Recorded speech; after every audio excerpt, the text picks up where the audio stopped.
नमस्कार उत्तराखंड वासियों। कभी कभी दिल बहुत हताश हो जाता है जब देखता है कि हम अपनी भूमि को बचा नहीं पा रहे हैं, हम अपनी ही मिट्टी की रक्षा नहीं कर पा रहे हैं। ऐसा क्यों? दरअसल हम आज बात कर रहे हैं उत्तराखंड के भू कानून की। यह कानून कभी हमारी मिट्टी को बचाने के लिए बनाया गया था, पर आजकल की सरकारों ने इसे पूरी तरह से हटा दिया है। खैर, पिछली सरकारों ने भी इसमें हेरफेर की और उत्तराखंड को कभी एक सख्त भू कानून नहीं मिल पाया। आखिर ऐसा क्यों? तो हमेशा यही जवाब आता है कि उत्तराखंड को विकास की ज़रूरत है, जो उत्तराखंड के निवासी और उनकी भूमि का विनाश करके ही उत्तराखंड सरकार लेकर रहेगी। बाकी कई राज्यों के पास अपनी भूमि को बचाने के लिए कानून है, पर उत्तराखंड के पास कोई कानून नहीं। हर राज्य ने अपनी संस्कृति और सभ्यता को बचाने के लिए कई कदम उठाए हैं, पर उत्तराखंड ने ऐसा कोई भी कदम नहीं उठाया है। क्या उत्तराखंड में कोई संस्कृति, कोई सभ्यता नहीं है जो उसे बचा के रखनी है?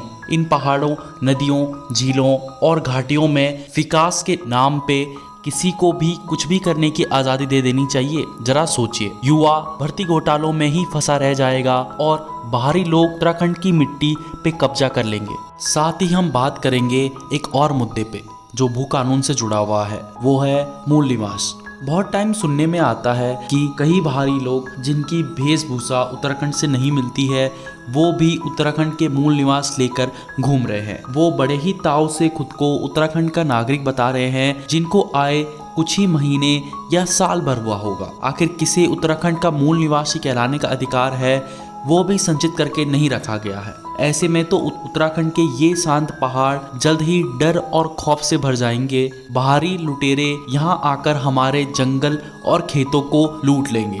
तो आज की वीडियो समर्पित है हमारे उत्तराखंड को, जिसमें हम आज जानेंगे कि असली गुनहगार कौन है उत्तराखंड के विनाश का। आखिर ऐसा क्यों प्रिडिक्ट किया जा रहा है कि उत्तराखंड अगला कश्मीर बनने वाला है, और कौन है इस सब के पीछे? सरकार, बाहरी लोग, या फिर हम आप जो उत्तराखंड के निवासी हैं, जो अपने घरों पर ताला लगाकर शहरों में ऐशो आराम से बैठकर भू कानून की बात कर रहे हैं।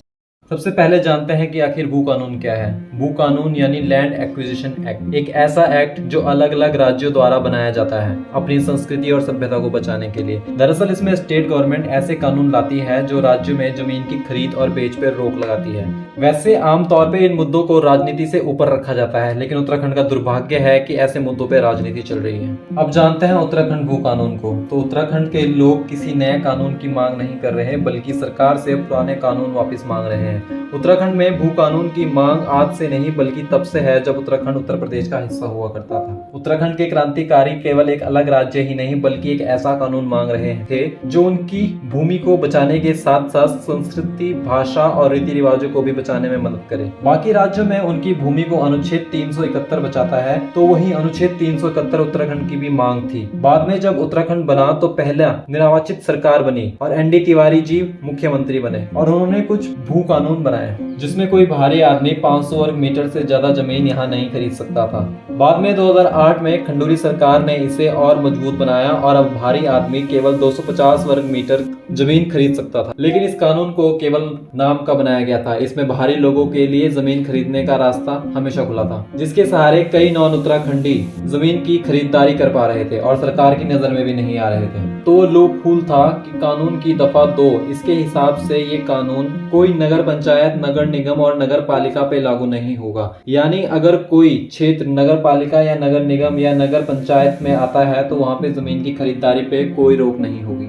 इसके बाद मुद्दे को और गहराई से देखेंगे और डबल इंजन वाली सरकार की विकास की नीतियों और उन विकास की नीतियों के लिए उत्तराखंड को क्या कुर्बान करना पड़ रहा है वो भी देखेंगे। लेकिन उससे पहले हम उत्तराखंड को समझते हैं। उत्तराखंड में 13 जिले हैं और उत्तराखंड की राजधानी देहरादून है। उत्तराखंड को 2 हिस्सों में बांटा गया है, कुमाऊं और गढ़वाल। अब देखते हैं उत्तराखंड की जमीन और जनसंख्या को। उत्तराखंड में 1,01,13,000 जनसंख्या है और टोटल लैंड 59,93,000 हेक्टेयर है, जिसमें 63.41% फॉरेस्ट लैंड है और केवल 14% लैंड खेती के काबिल है। जबकि ये डेटा बहुत पुराना है। इसका मतलब यह है कि शायद ही अब 14% लैंड बची है खेती के लिए, क्योंकि ज़मीन की खरीदारी बड़ी ही तेज़ी से चल रही है। अब देखते हैं उस खेल को जो भाजपा सरकार ने शुरू किया। तो पिछली भाजपा सरकार यानी त्रिवेंद्र सिंह रावत जी की सरकार में 6 अक्टूबर 2018 को पिछले भू कानून में कुछ अपडेट किए गए नए विधेयक लाकर। तो अब नए विधेयक के हिसाब से जमीन खरीद की सीमा यानी जो सीमा 250 वर्ग मीटर थी, अब वो पूरी तरह से हटा दी गई है। यानी अब कोई भी उत्तराखंड में आकर कितनी भी ज़मीन खरीद सकता है और उस ज़मीन पर कुछ भी कर सकता है। इसके प्रूफ के लिए बता दें कि ZLR एक्ट में धारा 2 जो इसमें जोड़ी गई थी, जिससे उत्तराखंड में ज़मीन खरीद की अधिकतम सीमा को हटा दिया गया था।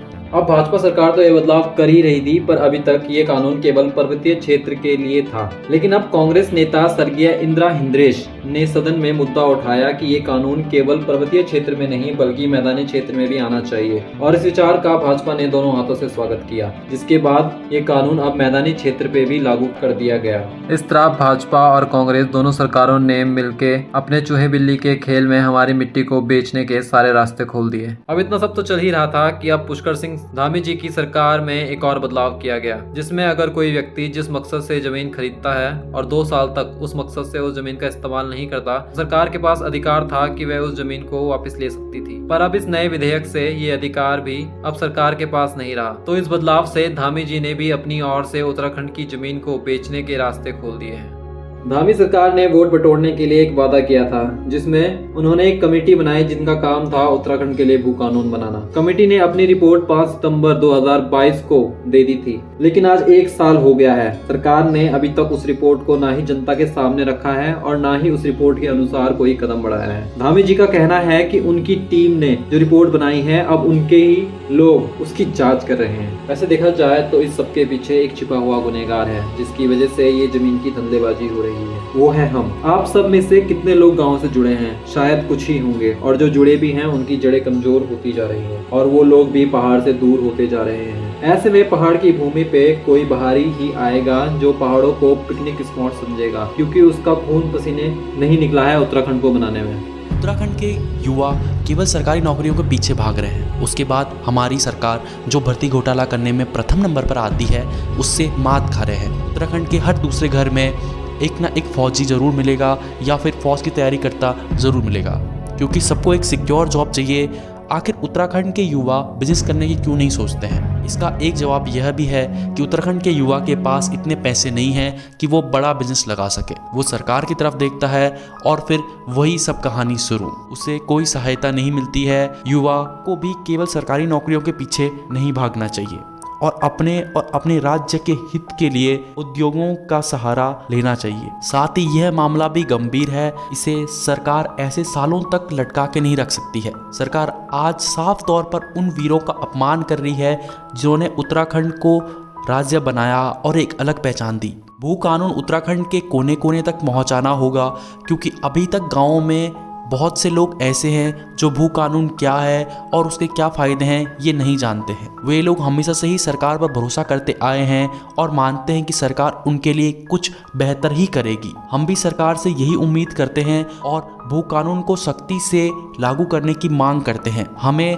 तत्कालीन सरकार पर तब भी भरोसा था जब उनके पास मुख्यमंत्री पद के लिए कोई चेहरा नहीं था। तो अब धामी जी को उस विश्वास को बरकरार रखने के लिए उत्तराखंड के हित में भू कानून लाना ही होगा। उत्तराखंड के क्रांतिकारियों ने इस माटी को अपने आंसुओं से सींचा है और तब आवाज़ उठाई जब भारत में हमको जंगली कहा जाता था और अपनी विकास की मांग के लिए 1000 किलोमीटर का सफ़र करके तत्कालीन राजधानी लखनऊ तक जाना पड़ता था। जब आंदोलनकारियों पर दिल्ली में लाठीचार्ज हुए तब भी उत्तराखंड के क्रांतिकारी डटे रहे, क्योंकि वो अपनी संस्कृति और सभ्यता को बचाने के लिए लड़ रहे थे। हमें उनके बलिदानों को याद करना होगा और इस माटी की पुकार को समझना होगा। वैसे उत्तराखंड की पीड़ा को एक वीडियो में बताना संभव तो नहीं है।